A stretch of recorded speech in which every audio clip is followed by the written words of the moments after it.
StayCast, o podcast do mercado imobiliário.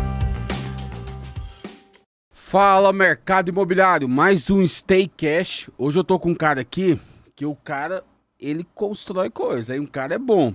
Quem tá comigo aqui? Lucas Simas Moraes. Ele é engenheiro civil, empresário, apaixonado pela construção desde a infância, com experiência em gestão e liderança, desenvolveu uma metodologia baseada em 7 pilares: resistência, preço, velocidade, sustentabilidade, transparência, comunicação e relacionamento.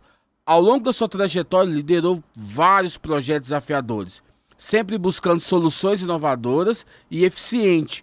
Hoje, compartilha seu conhecimento e acreditando que uma gestão eficaz inspira pessoas a alcançar o seu melhor. Seja bem-vindo, Lucas. Muito bom. Bacana, cara. Pô, fiquei até... Biografia tá legal, Lucas? Pô, mandou bem. Você viu que eu surpreendi você aqui, Foi né? bom. Ô, Lucas, eu sei, cara, que você é um cara hoje bastante influente nas redes sociais. Você ensina pra caramba sobre construção civil.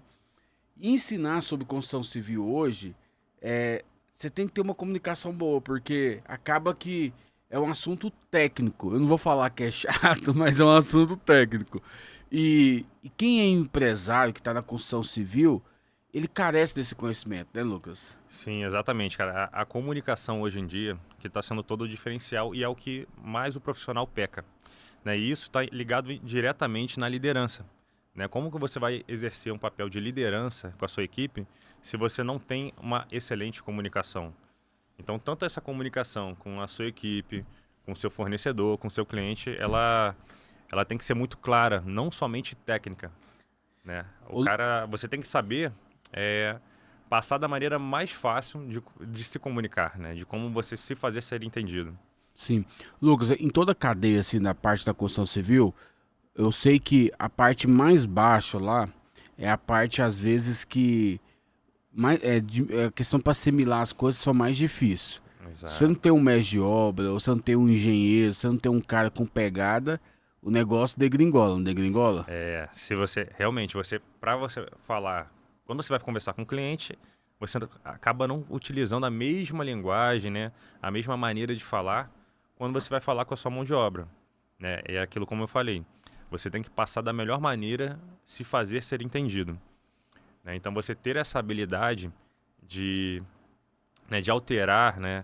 De saber De se mudar colocar no lugar de cada um. Exato. Então, assim, obviamente, a gente tem uma cadeia, né? Então, assim, tem o engenheiro, depois vem o empreiteiro, e aí vem os chefes de cada disciplina, né? Vem um responsável de cada disciplina, né? O 01 da pintura, o 01 da marcenaria, e aí a gente vai conseguindo transmitir, porque se for falar para cada um, né, a gente não consegue otimizar esse tempo, né? Mas ter essa habilidade de falar em de maneiras de se comunicar é importante. Lucas, me fala, qual que foi o maior desafio seu na construção civil, assim? Ó, falando bem na prática, né, eu costumo até deixar um pouco de ser um pouco técnico, né? Eu quero falar bem na prática, né, para a gente exercer essa comunicação fácil de ser entendida para todo mundo. Então, colocando em uma obra que eu tive um dos maiores desafios foi de ajustar um orçamento que eu fiz errado. Nossa. E isso eu acho que Isso é normal. isso é muito normal para quem tá nesse ramo, né, do engenheiro empresário. E não é só o marinheiro de primeira viagem, não. Não, isso aí, né, e aí eu falo assim, talvez não seja ainda a última vez que isso tenha acontecido comigo, né, de fazer um ajuste de orçamento no meio da construção. Então, assim, houve uma falha de comunicação, né, entre andares e pavimentos. Então, assim, eu vou fazer um prédio de 3 andares, né, então 3 andares para mim seria 1, 2, 3. Sendo que aí eu poderia falar que são 3 andares, térreo mais 1, 2, 3. Então a gente está falando de 4 pavimentos. Enfim, teve uma confusão, né? Eu sou natural do Rio de Janeiro. Lá no Rio de Janeiro, quando a gente fala 3 andares, são 3 pavimentos. Sim. Aqui em São Paulo a gente conta o térreo mais 3. Enfim, eu fiz um orçamento e tive que ajustar esse orçamento fazendo um andar a mais num prédio. A gente está falando aí de 20, 25% de diferença, né? E aí, através de inovação, tecnologia, eu consegui ajustar esse orçamento saindo do método convencional para conseguir viabilizar a construção. Foi quando eu comecei a me apaixonar por inovação na construção civil. E quando acontece essas coisas, Lucas, a transparência é a chave, né? De você chegar e falar, cara, você reconhecer que errou, é importante reconhecer? Sim, é importante você ter essa clareza com o cliente, passar essa transparência, mas ao mesmo tempo não passar aquela inexperiência, não passar que você está fazendo da obra do cliente um laboratório. Entendo. Isso aconteceu muito na pandemia. Os insumos aumentaram, né? A gente vê o Brasil, a economia do Brasil, a inflação, às vezes, né, os insumos, ele é discrepante em algumas coisas, Cara, né, cara? principalmente em aço, né? Muitos amigos na pandemia tiveram esse aumento de preço, não tinham em contrato, né? Quebraram, acumularam dívidas que estão aí até hoje, né, pagando. Sim. E hoje em dia, né, com inflação, o aumento, principalmente a gente vê aço, né, quase de 2 em 2 meses, eu que trabalho muito com estrutura metálica, a gente sofre com esses aumentos aí. Então a gente passa um orçamento, a obra durou 10 meses, já é outro preço. Cara, eu sei que incorporador, ele gosta de transmitir essa autenticidade. Eu gravo muito podcast com incorporador aqui. Bacana. E os caras gostam de transmitir a visão que eles têm de mundo nos projetos, idealiza nos projetos. Mas eu vejo muito incorporador que tem essa questão de propósito, tem essa questão também de lucro também, que é normal, porque eu acho que o jogo do lucro faz parte, senão o cara quebra. Tá. Mas eu queria te perguntar aqui, sustentabilidade ou lucro? Por quê?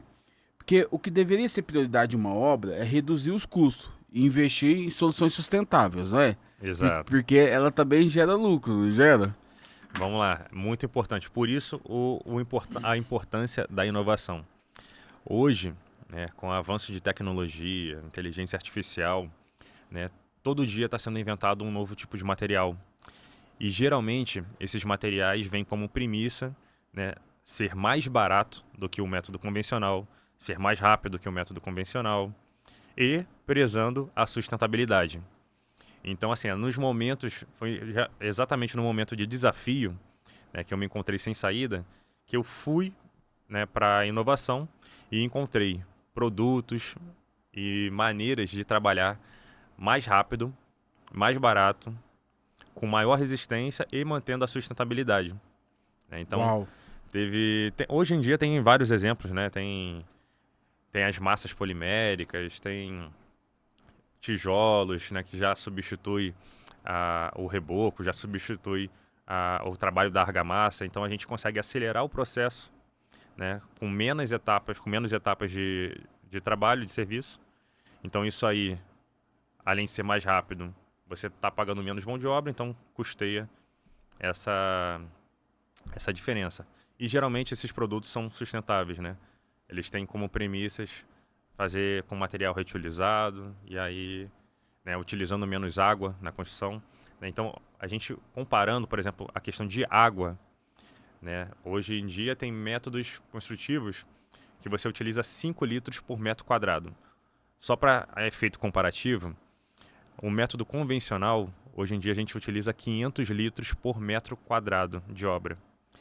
Então aí já tem, só você mudar a sua metodologia de trabalho, utilizando tecnologia e inovação na sua obra, você já conseguiu reduzir aí 20 vezes mais. Que isso? Né? Até mais. É impressionante, né, Lucas? Impressionante. Às vezes, a construtora, o incorporador, ele não consegue enxergar, cara, que às vezes a sustentabilidade ela vai produzir muito lucro, né? Sim. E Mas é uma curva de aprendizado mais demorada, né, cara? Sim, cara. A construção civil é ainda o campo que mais produz resíduos. Então, assim, se você for ver o quanto de caçamba, quanto de entulho a construção civil no método convencional produz de resíduo para o meio ambiente, é enorme. Né? Então, assim, nos próprios orçamentos que a gente vai fazer, a gente coloca lá quantas caçambas. Né? E no final acaba até gastando mais caçamba. E é normal, né, cara? Exato. Não tem como metrificar isso, né, cara? Não, o que a gente tenta fazer é reduzir esse impacto, né? A gente visa, obviamente, visando o lucro, né? Porque com menos caçamba você também vai ter uma economia. Então, assim, você visando lucro e sustentabilidade tem como a gente conseguir caminhar junto. Sim. Cara, qual que é seu core business hoje principal, sim? O que que você faz? A sua construtora, o que que é? Vamos lá, hoje é a minha construtora, né? E tentei não, né? Hoje a construtora ela é especializada em metodologias ágeis.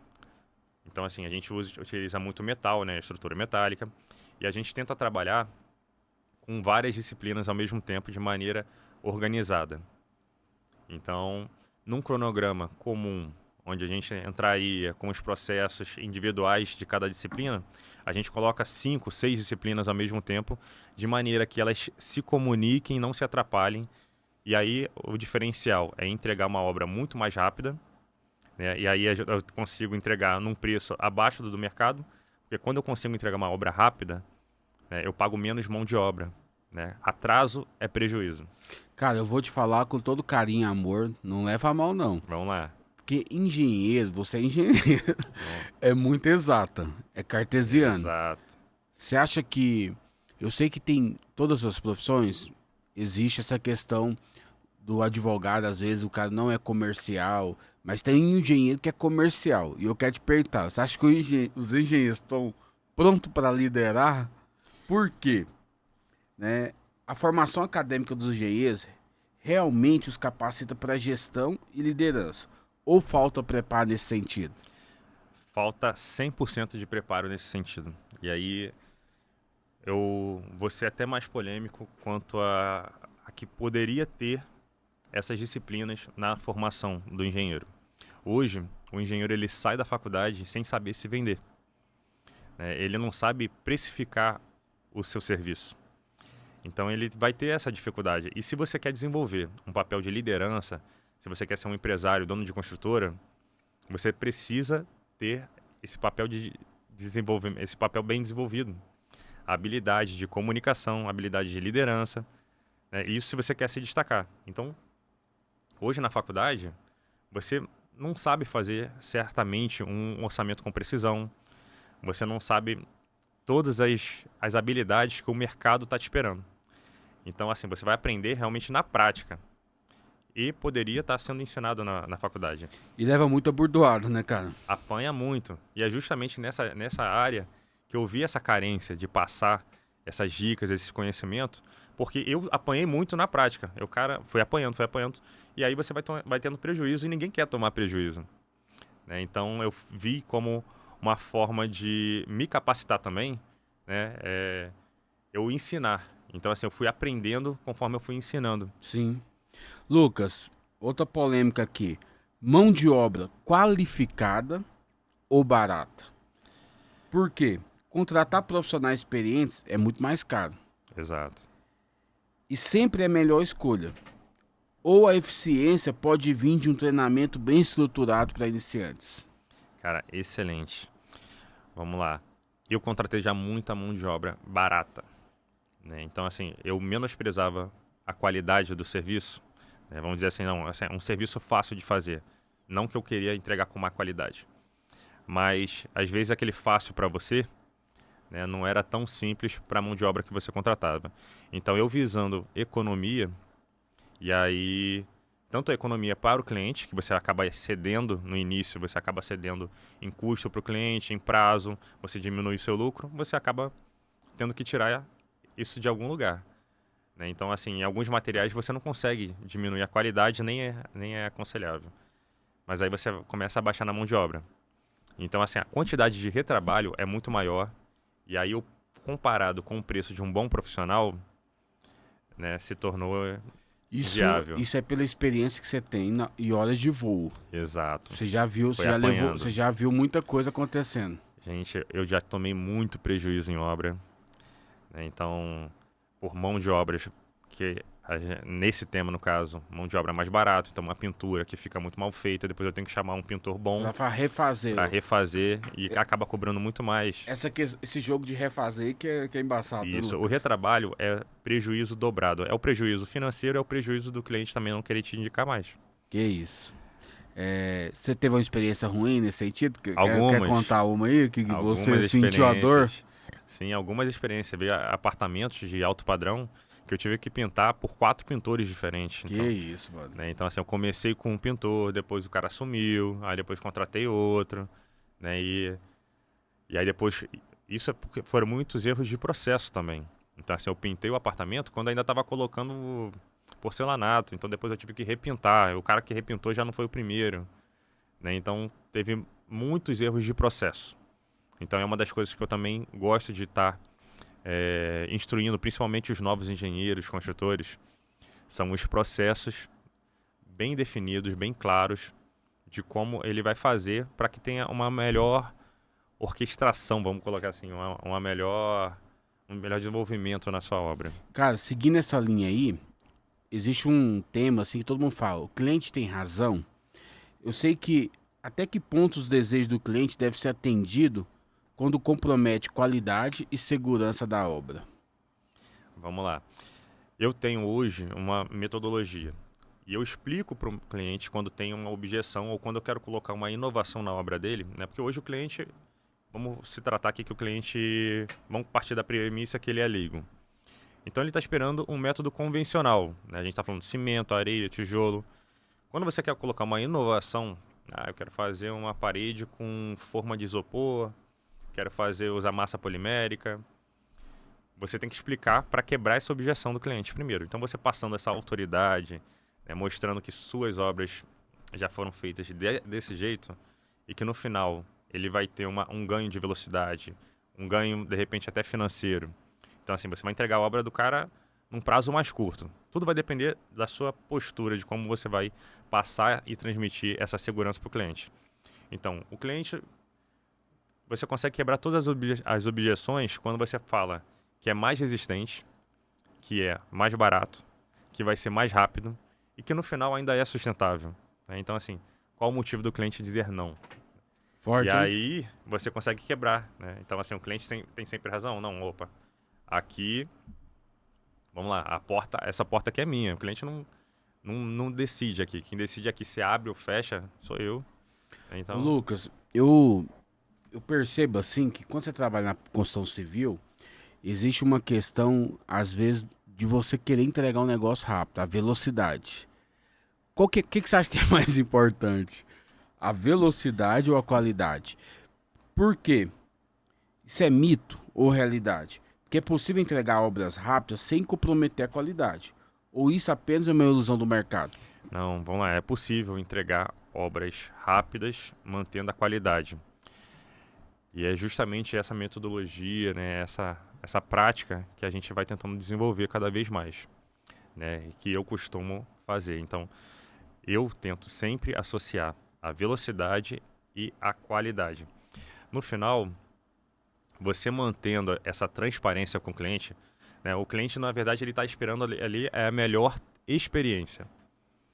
Então, você cumprindo o prazo e você dando uma experiência, principalmente de bem-estar, de transparência ao cliente, né, é o que, de repente, ele mais está esperando.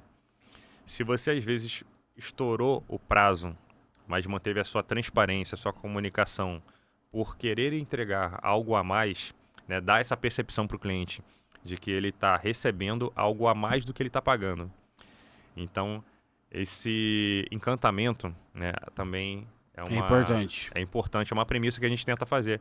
Então, assim, às vezes não significa nada que vai mudar tanto o seu custo, o seu prazo, né, e você consegue surpreender o cliente encantando ele com alguma coisa que você identificou que ele gosta. A velocidade, Lucas, você acha que ela tá atrelada na quantidade de pessoas que você coloca na obra, que aumenta o número de pessoas, ou tá atrelado nos processos? Em que sentido você acha que vai trazer a velocidade?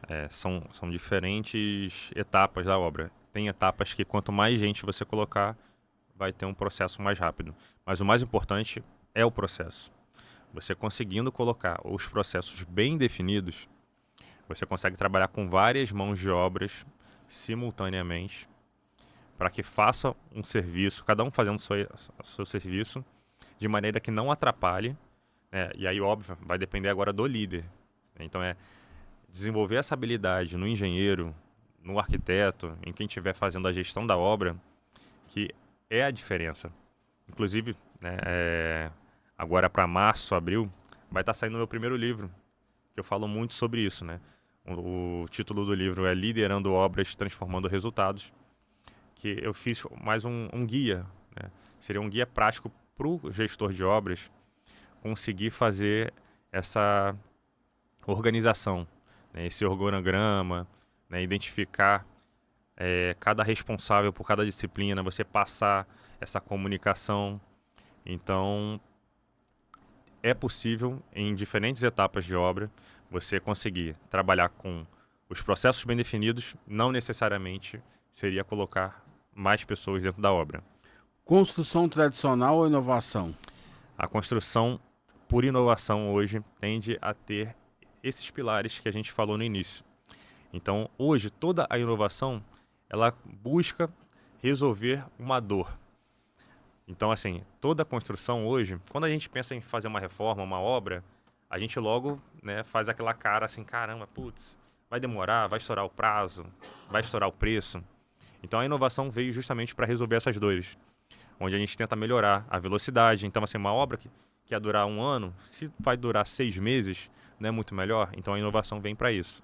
Se uma obra que vai custar 1 milhão, a gente consegue reduzir para 700 mil por conta da inovação, então a gente tenta realmente utilizar a inovação, mas aí é quando vem a objeção do cliente, que aí vai muito da postura de quem está construindo, né, argumentar essas objeções. Você sabe que a inovação, ela deveria liderar o setor, porque é algo disruptivo. Sempre a inovação ela vem para poder mudar as coisas, mas Exato. não lidera. A gente sabe disso, que existe muito mercado tradicional ainda. Você acha que é... Eu falo isso aqui muito também, eu acredito nisso também. Quanto mais o mercado é próspero, mais as pessoas elas têm dificuldade de mudar, porque já dá certo. Se não tivesse dando resultado, elas iam mudar.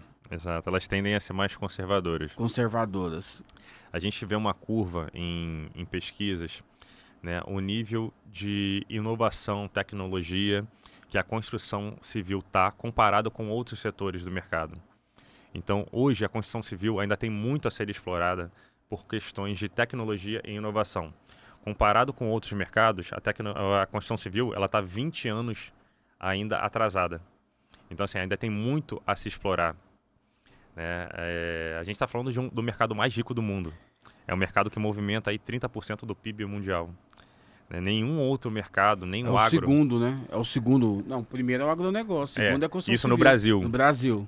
Em termos de nível mundial, a construção civil é o que mais movimenta. Sim, Né? Então a gente está falando aí de um mercado, de um oceano azul sim. a ser explorado e que a gente ainda está muito atrasado. Ainda tem muito a evoluir. Sim, eu fui na Constru Summit, um evento que tem no Sul. Você já ouviu falar dessa Constru Summit? Já, sim.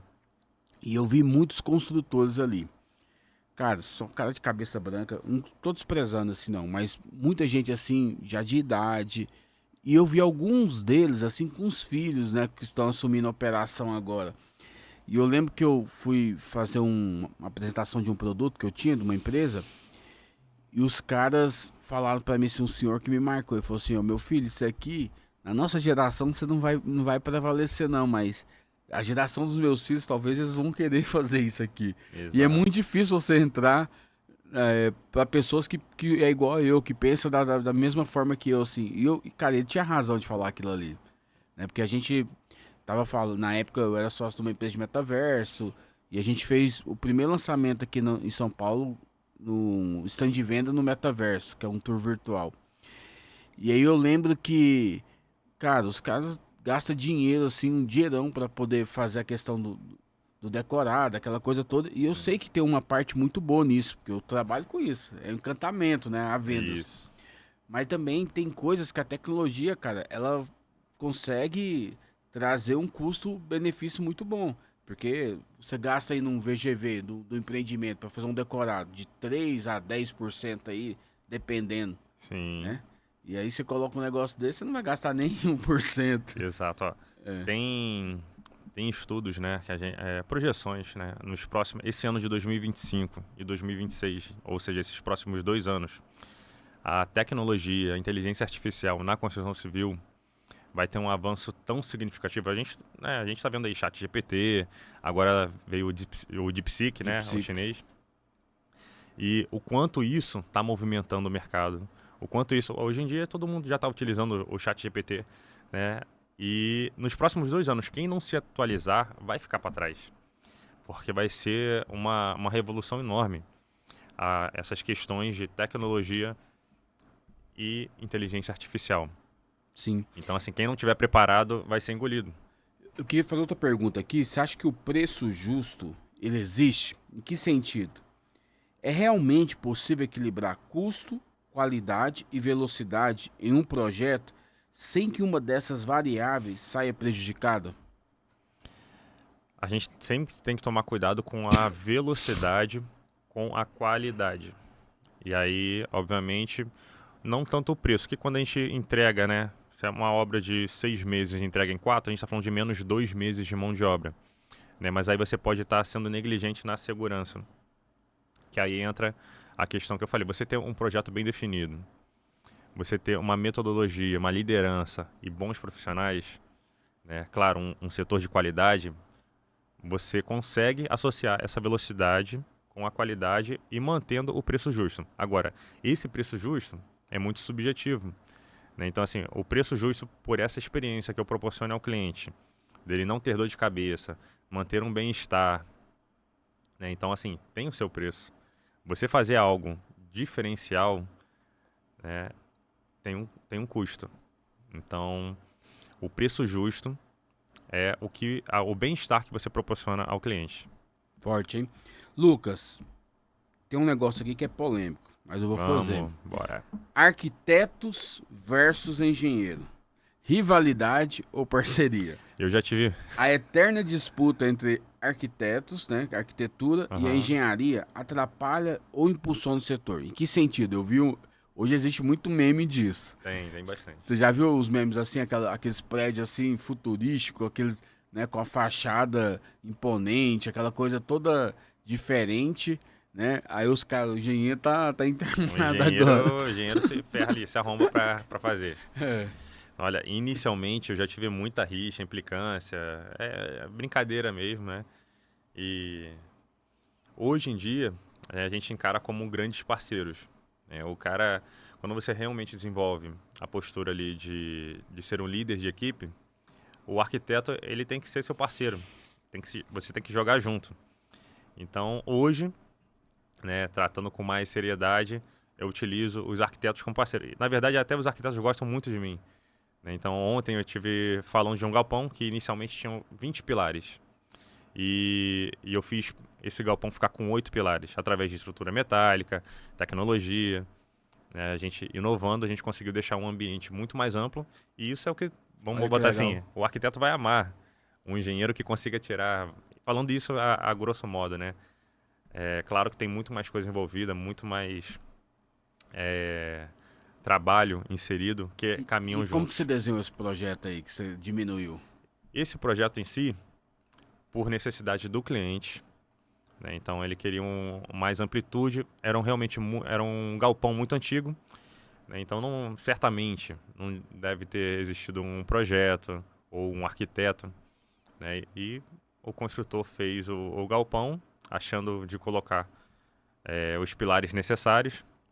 E eu consegui fazer a substituição, né, ou a transferência de cargas utilizando estrutura metálica. Então, através de viga metálica, né, a gente conseguiu transferir a carga que aquele pilar segurava e colocando, distribuindo tanto nos pilares secundários quanto em novos pés direitos de estrutura metálica. Então, assim, ficou um vão muito mais amplo, né, fica um vão mais bonito, mantendo a segurança. Então, assim, para o arquiteto ter um engenheiro que tira pilar, né, a grosso modo falando, seria bom. Então, assim, são profissões que caminham juntas.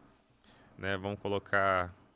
Hoje, para o engenheiro, você pegar uma obra e ter todo o projeto, né, o projeto estrutural, vamos se preocupar só com a execução, é muito mais mastigado. Na hora de fazer um orçamento, por exemplo, você ter ali o projeto todo discriminado, ajuda muito o engenheiro. Então, assim, o arquiteto que faz, por exemplo, agora falando de tecnologia também, O projeto em BIM, por exemplo, que você consegue agilizar, ter muito menos desperdício na obra, e a facilidade de montar um orçamento, já vem tudo discriminado, tudo mastigado.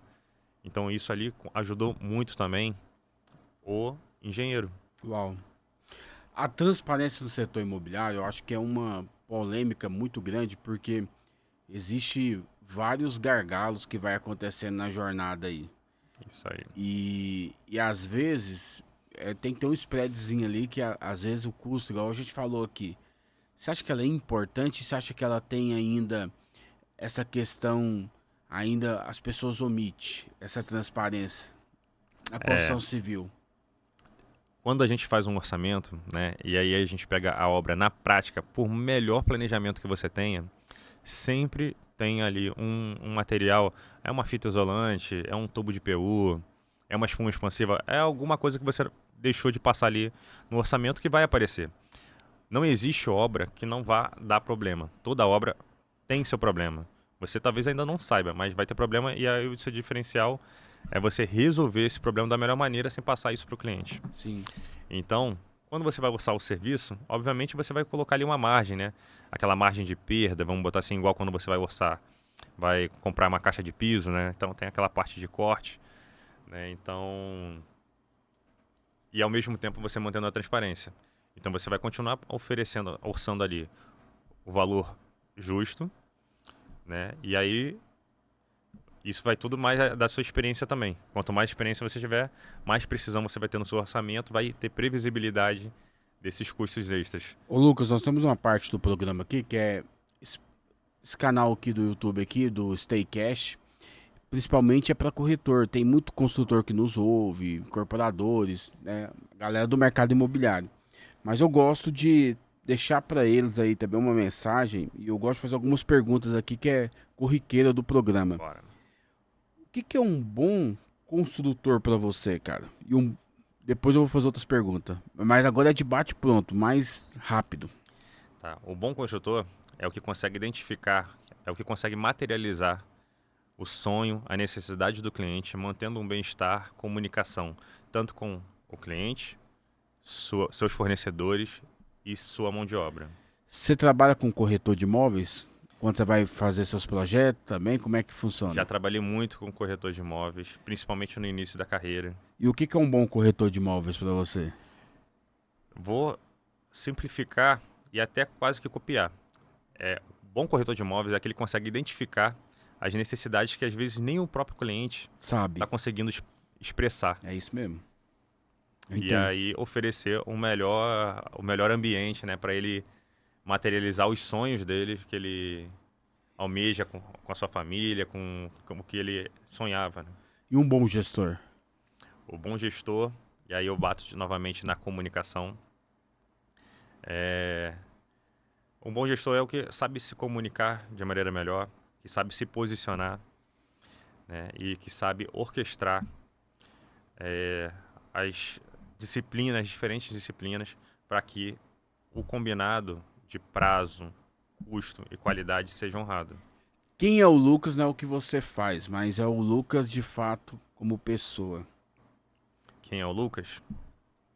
Então, hoje, o Lucas, sou natural do Rio de Janeiro, né, tenho 36 anos, pai de 3 meninas e busco muito, né, como objetivo pessoal, tá cada vez mais me desafiando, me superando, tanto em questões de liderança, tanto na questão de carreira, como pai, como marido e filho.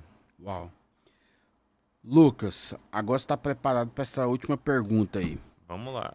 Qual foi o pior momento, Lucas, no seu mercado, na construção civil, que você trouxe de aprendizado, assim? O pior momento, cara. Tá, Porque a gente aprende muito nos piores momentos, né?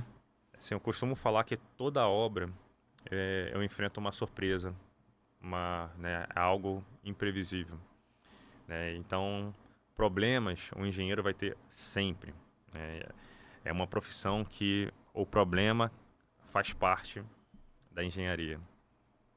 Então, diariamente somos desafiados com esses problemas para resolver. e são imprevistos. Então, assim, tem uma obra que eu vou começar na semana que vem, né? E eu falo para o cliente, ó, vamos ter problemas, né? Então, assim, não vou falar que a obra vai correr tudo da melhor maneira possível, que vai ser um mar azul, né? Mas que eu estou ali para resolver aquele problema. Vou reformular de novo. Vamos lá. Você, qual foi o seu maior problema na sua área, assim, o problema que você falou, meu Deus, isso aqui não consigo sair. Os maiores problemas acabam sendo os financeiros. É, isso acontece. Tá? Então, assim, vou citar um exemplo de uma obra que eu tive um serralheiro, né, que essa obra, 50% representava custo de serralheria. E esse serralheiro fez 30% do combinado e depois sumiu com todo o dinheiro. O material que estava comprado, no caso de aço, ele também desviou para outra obra. Então, assim, esse foi um dos maiores desafios, né? Você acaba... A confiança é uma virtude e também é um defeito.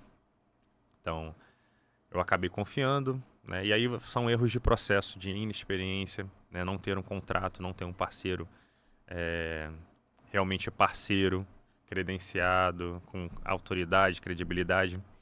Então, isso aí, a gente está falando de um prejuízo muito significativo. Sim. Tive problema com essa obra, problema com o cliente, aí teve atraso de obra. Por melhor gestão que eu tivesse ali, né, eu tive que trabalhar muito a comunicação, a transparência, para que o problema fosse minimizado. Forte. Lucas, tá muito bom o papo, mas é uma hora de podcast. Eu queria que você deixasse as últimas considerações aí. Mas antes, eu queria pedir para você compartilhe esse podcast, esse canal aqui, compartilhe esse vídeo, deixa seu like aí, coloca o dedinho, é muito simples, só deixar o like e seguir a gente nas redes sociais, segue o Lucas também, vai estar na descrição aqui. E contamos muito com você, eu quero deixar você, meu amigo, obrigado aí mais uma vez. Bacana. Né? E a última mensagem aí que você tem no seu coração que queima, fica à vontade. Vamos lá. Para quem está buscando ser diferencial, né, não deixe para amanhã, não deixe você estar pronto para realizar. Né? Comece hoje, realize hoje. Né? O cemitério está cheio de projetos.